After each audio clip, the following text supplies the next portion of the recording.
So tell me a little bit about what we know so far about these anaphylaxis reactions for some people with these COVID-19 vaccines. So, a few weeks ago, there were some reports of individuals who had a history of having a severe allergic reaction to something else, not necessarily a vaccine. It could have been a food reaction, it could have been a reaction to another drug, a stinging insect. Uh, and some people who are prone to somewhat spontaneously react, they have a disorder involving the allergy cells in your body that contain histamine. Those are called mast cells. And there is a concern that people with those backgrounds may be more prone to having an anaphylactic emergency associated with one of the SARS-CoV-2 or COVID-19 vaccines.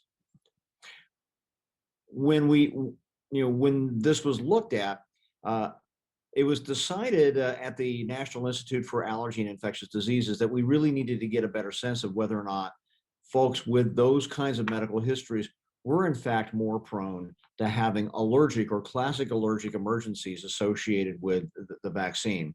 I should really point out, however, that overall vaccines are very safe. There is literally any kind of reaction happens for any kind of vaccine tends to happen at a rate of about 1 to 1 million. And that's more or less what's happened with reactions in general with the COVID vaccines. Having said that, there was enough of an immediate early signal that it was decided to really look at whether or not that risk was really significant for people with allergic disease.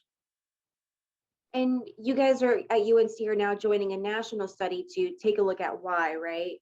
That's correct. So the study, which is multi-center, organized across the country, is designed to examine what we intend to do is identify people, and then they will be assigned to either to get the Pfizer vaccine, the Moderna vaccine, or initially a placebo, and we will give them their immunization, and then we will observe them to see if they have a reaction or not.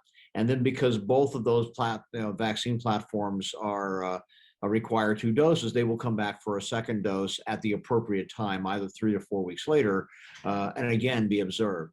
I would point out that anyone who's assigned a placebo for the initial vaccine, they will be offered or they will be assigned one of the two mRNA vaccines for their second and subsequently third dose. So everyone who's invited to be part of the study will be offered the full vaccination, and everyone would receive immunity as a result of that. And vaccinations are already happening. So why is it important to now take a look at why people may be having reactions? Why not just follow them as they're happening? Well, so part of the study is to actually look at how many people there are. One of the issues is that sometimes it's hard to follow up with large populations who report to the various reporting agencies with the CDC or the VAERS FDA database. Uh, but in addition to that, if there are reactions, we actually would like to understand why those reactions occur. So these people, we're not just giving them shots and watching to see what happens. They're going to have some baseline blood work. Anyone who has a reaction will have blood work after that. And that will include white blood cells from these people to see if their immune systems are reacting in a specific way that we can identify, in the molecular level to see why they might be having reactions. And also, there's a chemical called tryptase we're going to be looking at to make sure that the reason for them having what appears to be an allergic reaction is in fact truly allergy versus something else. So it's not just important to know how often this occurs, but it is also important to understand why it may be occurring. So ultimately, we might identify people before they get vaccinated to understand, who might be at risk. I will also point out that about a third of our study volunteers, we anticipate will be healthy, normal, non-allergic individuals so that we can really see if the rate of reaction is really different in the allergic people versus non-allergic people. And I was doing a little bit of reading, and it sounded like there's something called PEG, that some people think may be related to why some people are getting allergic reactions. Is that going to be part of the study at all, or what even is that? So polyethylene glycol and related molecules are used as stabilizers for a lot of drugs, not just vaccines. But in rare cases, people can develop an anaphylactic reaction associated with those. And so, yes, PEG will be and assessment for whether or not PEG sensitization is part of the reaction will definitely be one of the endpoints that are being looked at in this multi-center study.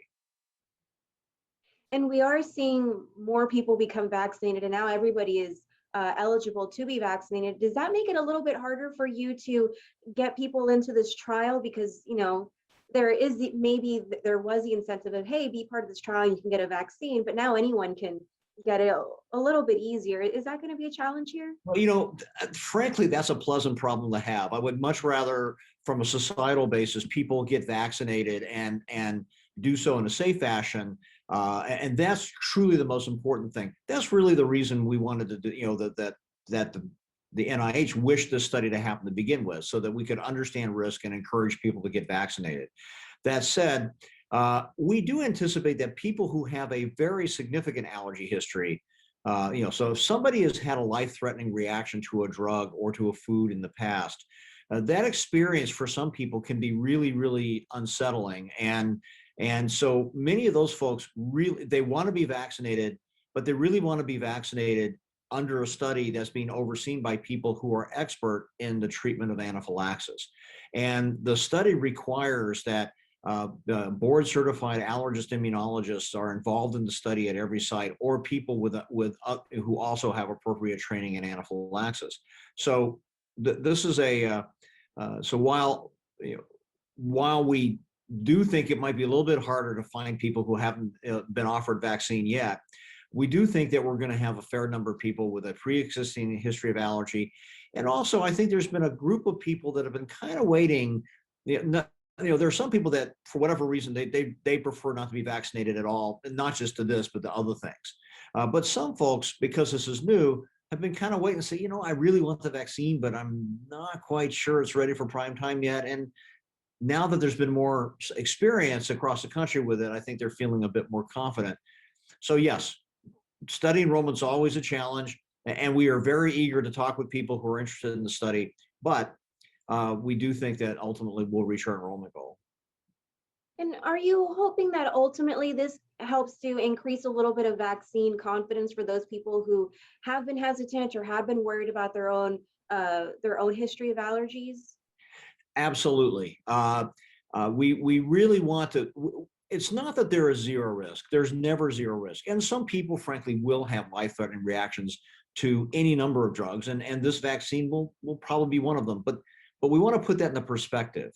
1 in a million is really a small number. And if that's the number that holds up, or even 1 in 500,000, people can know that going into that. I would say also that if you are going to get a vaccine, and if you are currently a person with a history of anaphylactic reactions, and you're going to get, but you are going to get the vaccine, and you're offered that, do so in a place where you're aware that people can watch you, or that you can get immediate medical attention up to 30 minutes after the vaccine. Many places watch more, for briefer periods of time, but I think most vaccine sites will honor a request for you to hang out an extra 15 minutes, because the vast majority of life-threatening reactions begin to be symptomatic within 30 minutes of being exposed to the vaccine.